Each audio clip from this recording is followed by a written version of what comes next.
महाराष्ट्राची वैभवशाली संस्कृती आणि लोककलांना नवसंजीवनी देण्यासाठी राज्य शासनाच्या सांस्कृतिक कार्य संचालनालयाच्या वतीने श्रीरामपूर येथे आयोजित करण्यात आलेल्या लावणी महोत्सवाची मोठ्या उत्साहात सांगता झाली।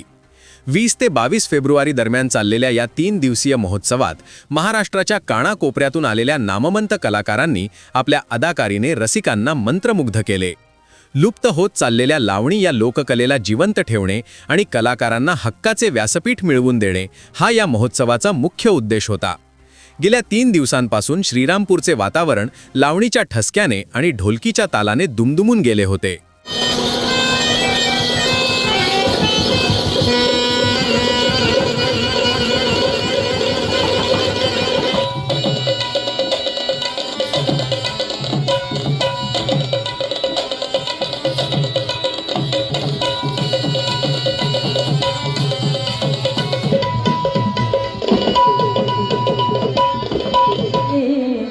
जनदर्पणे मीच एक राधा रमणाची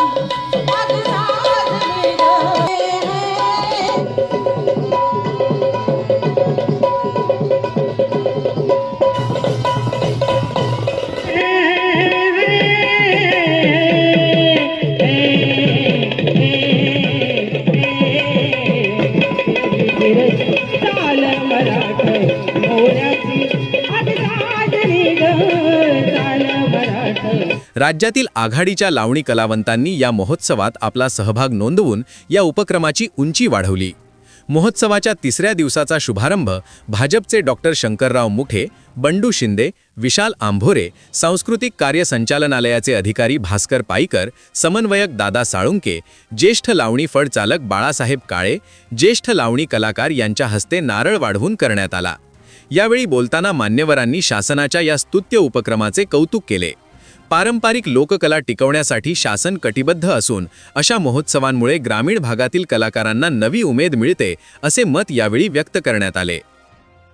महाराष्ट्र शासन सांस्कृतिक कार्य विभागाच्या माध्यमातून महाराष्ट्रात लुप्त पावत चालत असलेल्या सर्व लोककलांना पुनर्जीवित करणे, संवर्धित करणे आणि येणाऱ्या अनेक पिढ्यांकडे त्या लोककला गेल्या पाहिजे या उद्देशाने महाराष्ट्र राज्याचे मुख्यमंत्री सन्माननीय देवेंद्रजी फडणवीस साहेब, उपमुख्यमंत्री एकनाथजी शिंदे साहेब, महाराष्ट्र राज्याच्या पहिल्या महिला उपमुख्यमंत्री सुनेत्राताई पवार तसेच सांस्कृतिक कार्य विभागाचे मंत्री ॲडव्होकेट आशिषजी शेलार साहेब, पालकमंत्री विखे पाटील या सर्वांच्या मार्गदर्शनातून आज या ठिकाणी अहिल्यानगर या जिल्ह्यामधील श्रीरामपूर तालुक्यामध्ये हा 3 दिवसीय लावणी महोत्सव सुरू आहे।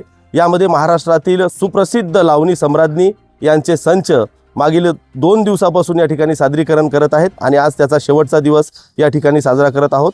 येणाऱ्या अनेक पिढ्यांना या सगळ्या लोककला कळत राहाव्यात, प्रेरित करत राहाव्यात हा शासनाचा यामागे मुख्य उद्देश आहे। सांस्कृतिक कार्य संचालनालयाच्या वतीनं हा जो लावणी महोत्सव होतो, हा लावणी महोत्सव पहिल्यांदाच तालुका प्लेसला होतो आणि महाराष्ट्रातल्या सर्व भागातून या ठिकाणी लोककलावंत आलेले आहेत आणि आम्हाला आनंद वाटतो की एखाद्या कलेला महाराष्ट्र शासन इतकं महत्त्व देतं आणि आमची इच्छा आहे की जसं आता ऑर्केस्ट्रामध्ये लावण्या घेतले जातात किंवा लावण्याचे जे व्यावसायिक प्रयोग होतात त्यातसुद्धा पारंपरिक लावण्या व्हाव्यात आणि त्याही कलाकारांची एक स्पर्धा घ्यावी की तुम्ही चांगल्या पारंपरिक लावण्या सादर व्हाव्यात। यासाठी हे शासनाने जे प्रयत्न केलेले आहेत ते आम्हाला व्यवस्थित वाटतं। हे समन्वयक म्हणून काम करत असताना लावणी कलावंतांच्या अडचणीसाठी महाराष्ट्र शासनाने भरपूर निधी यामध्ये दिलेला आहे।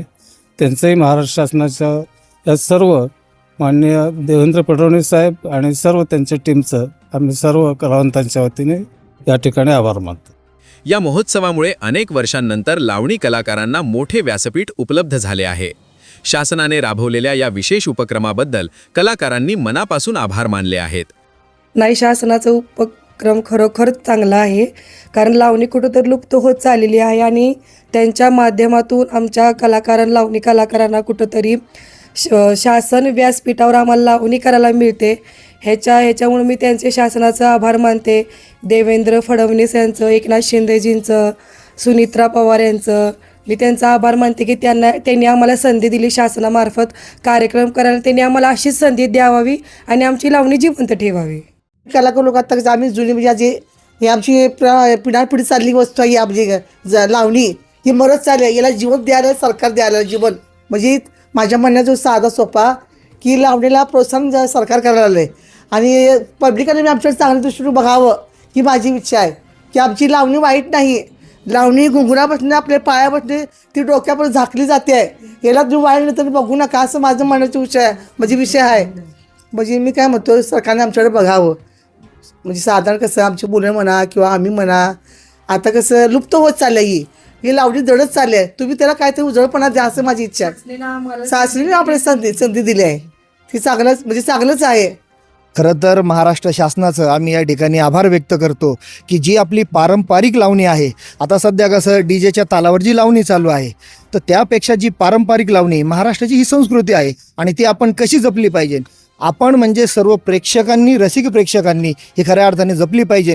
त्या हेतूने हा जो महाराष्ट्र शासनाचा हा जो उपक्रम आहे हा अतिशय चांगला आहे.